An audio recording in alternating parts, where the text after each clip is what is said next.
Espiritu'y magtuturo ng aral at pagkukuro ni Jesus na ating guro.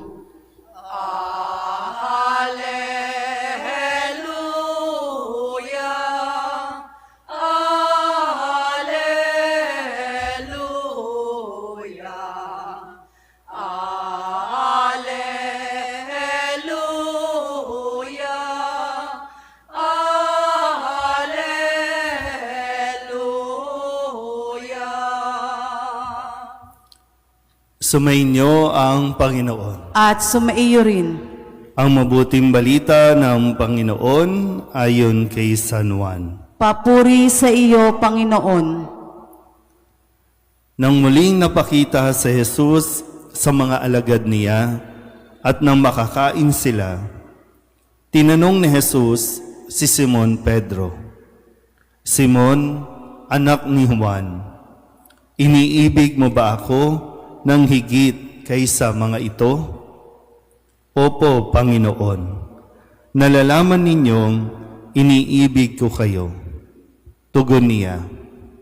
Sinabi sa kanya ni Jesus, "Pakanin mo ang aking mga batang tupa." Muli siyang tinanong ni Jesus, "Simon, anak ni Juan, iniibig mo ba ako?" Sumagot si Pedro, "Opo, Panginoon, nalalaman ninyong iniibig ko kayo." Ani Jesus, "Pangalagaan mo ang aking mga tupa." Pangatlong ulit na tinanong siya ni Jesus, "Simon, anak ni Juan, iniibig mo ba ako?" Nalungkot si Pedro sapagkat makaitlo siyang tinanong, "Iniibig mo ba ako?" At sumagot siya, "Panginoon, nalalaman po ninyo ang lahat ng bagay. Nalalaman ninyong iniibig ko kayo." Sinabi sa kanya ni Jesus, "Pakanin mo ang aking mga tupa." Tandaan mo, noong kabataan mo pa, ikaw ang nagbibihis sa iyong sarili at lumalakad ka kung saan mo ibig.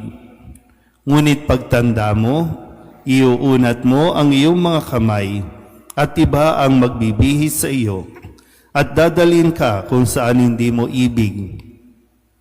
Sinabi niya ito upang ipakilala kung paano mamamatay si Pedro at sa gayoy mapararangalan niya ang Diyos.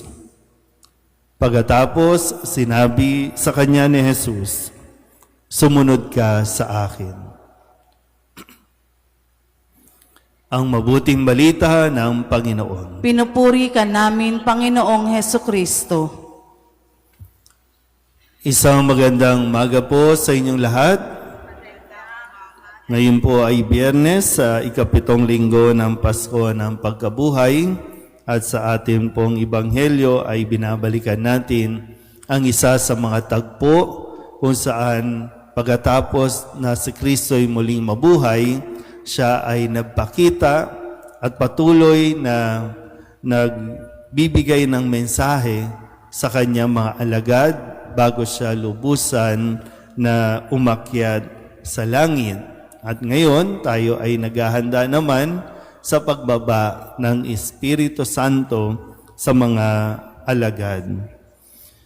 At dito, mahalagang bagay, no? Kung babalikan lang natin ng konti, nagkaroon ng hindi magandang karanasan sina Pedro dahil nung mga panahon na kailangan ni Jesus ng kaibigan, sila ay nagsitakas, sila ay nagsipagtago.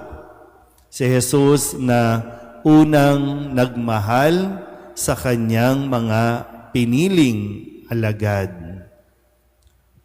At dito ngayon ay tinatanong ulit ni Jesus si Simon Pedro, "Iniibig mo ba ako?"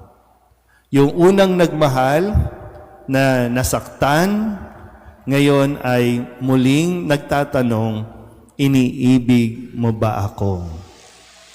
Nakukuha niyo po ba yung flow? Yung unang nagmahal, nasaktan, At ngayon ay nagtatanong ulit, iniibig mo ba ako? Maganda po no, na mas maintindihan natin. Kanina tinitingnan ko kayo at pinagmamasdan ko kayo. Tumanda na ba tayo sa atin pong pananaw? Nag-mature na ba tayo sa ating pagkaunawa tungkol sa pag-ibig? O para pa rin tayo mga high school ng pagkaintindi sa pag-ibig? Madalas kong sinasabi, kaya nga dito tanong may tanong. Hindi naman niya sinabi na, Pedro, nararamdaman mo bang mahal mo ako? Kasi nga hindi ito nakadepende sa pandama ang pagmamahal. Tigilan niyo yung ganyan, no? Tumitibok ang puso ko. No? Magpa-check up ka kung tumitibok ang puso mo. Pero hindi yan yung, tumitibok ang puso ko, mahal ko siya. Hindi yan. Kaya nga dito, gagamit tayo. Kaya ko ba itong mahalin? Kaya ko bang magmahal? Babalik ko ulit. Ang unang nagmahal, alam niya ang kanyang gagawing desisyon. Mamahalin ko ito. Minahal niya lang naman, pero nasaktan siya. Pero nagdesisyon pa rin, mamahalin ko pa rin ito. Kasi sa pagmamahal, package deal yan. Maganda at pangit. May magagawa sa iyong magpapasaya, may magagawa din sa iyong magpapalungkot.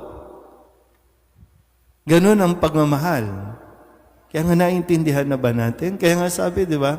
Sige, sumagot naman si Pedro, opo, madali lang naman Madaling magsabi ng, I love you, Lord. Pero yung kaakibat na responsibilidad ng taong nagmamahal, naintindihan ba ito? Kasi sa panahon ngayon, di ba? Ang dali-dali lang. Pag sinabing, I love you, okay na tayo ha.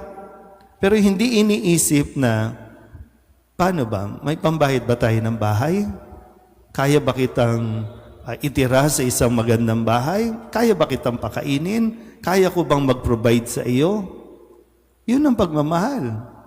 Hindi lang pagmamahal salita, kundi papatunayan mo sa gawa. Kaya lang pagdating sa, hindi, niloko mo ko, sinaktan mo ko, tapos na tayo. Di ba ganun ang nangyayari?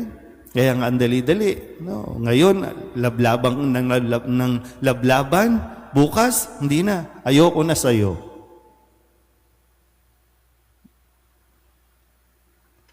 Ang pag-ibig ay hindi lang salita.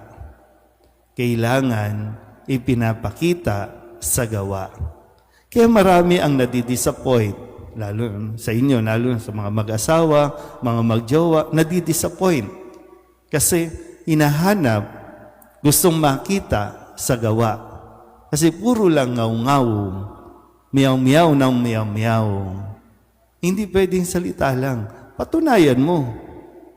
Ipakita mo din sa gawa. Paparinig mo, pero ipapakita mo din sa gawa. At sila Pedro at ang iba pang mga alagad, matapos silang maintindihan ang tunay na kahulugan ng pagmamahal, kaya nga kahit sila ay usigin, patayin, nanatili na silang nagmamahal kay Jesus. Napakahirap ng kanilang pinagdaanan, pero nagdidesisyon din at nagdesisyon silang manatili sa pagmamahal ni Kristo. Sana ganun din tayo, no? Tumanda na tayo, baka nga iba sa inyo ang dala-dala pa rin yung sakit ng dinulot ng taong minahal mo. Kaya hanggang nagdadrama pa rin, di ba, no? So, kung nandoon ka pa rin sa stage na yan, dahil pinalitan ka, iniwan ka, ng minamahal mo, ay baka hindi mo pa talaga tunay na nauunawaan ang salitang mahal mo ba ako? Amen?